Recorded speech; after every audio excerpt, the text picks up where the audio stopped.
essentially what the program is it teaches, pre-teenagers, 7-year-olds to 14, that age range, how to make money in their neighborhood.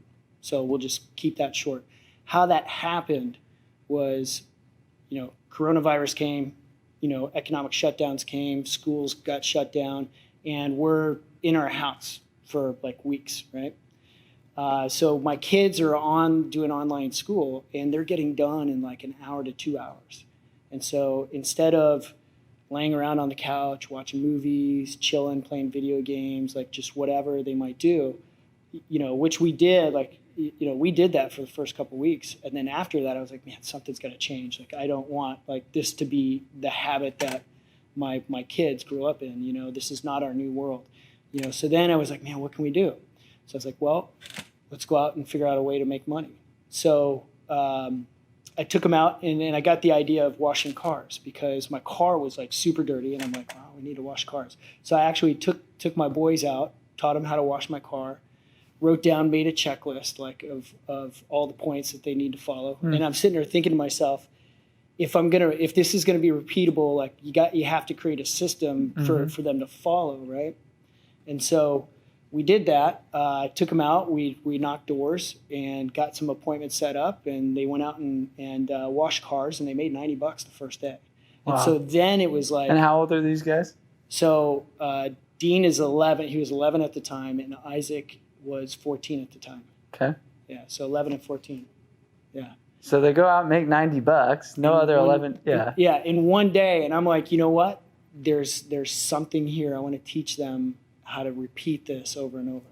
So one of the big initiatives with the Door-to-Door Association is to make that grind, hustle, door knocking, sales really a key a key thing in colleges and high schools, because I think it's something that had a lot of people been instilling this whole work ethic instead of sit and play video games during COVID. It could have been a good lesson learned for the people that wanted to get ahead of life, you know what I mean? Totally. And a lot of people took it as a super long vacation and grabbed a motorhome and cruised around the country, and that's great. But some people are like, let's capitalize. People are home.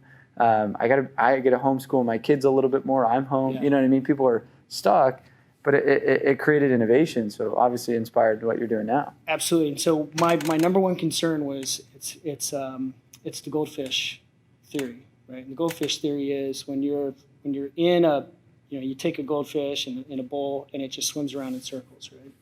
So it creates, that's the pattern that it has. So then when you take the goldfish out of the jar or whatever, and you put it into a pond, it still swims in that little tight circle and doesn't know that it's in a great big pond.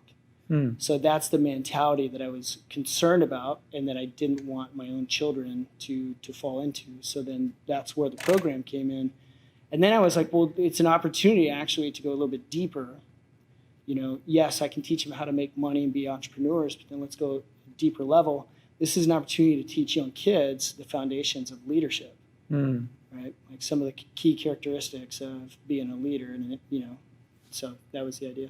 So basically your program is a series of videos and templates, I'm assuming, that helps parents teach their kids at a young age how to be an entrepreneur, right? Correct. Yeah, and so it's there's videos for the parents and there's videos for the kids. Cool. Because it's super important. Some parents may look at it and be like, oh yeah, I've got the workbook, no problem. I can take this with my kids and teach them, not a big deal. And then some parents may be like, I want some more direction, so give me some insight. And so we've got that all put together. That's so cool. Yeah. And it's called leadersnextdoor.com. Leadersnextdoor.com. I love that. Yeah, and one of the things that we, in the program, I talk about in the videos and I talk about in the workbook is, the buddy system. So, my sons, when they go out and work, they're not working solo.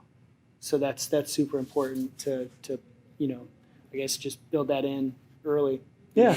And, the other thing is it's like when you become a leader next door, it's like you're subscribing to something. You're becoming part of a community, and it's just not something that you purchase and you do one time. It's like you're going to learn these principles, and it's going to stay with you the rest of your life.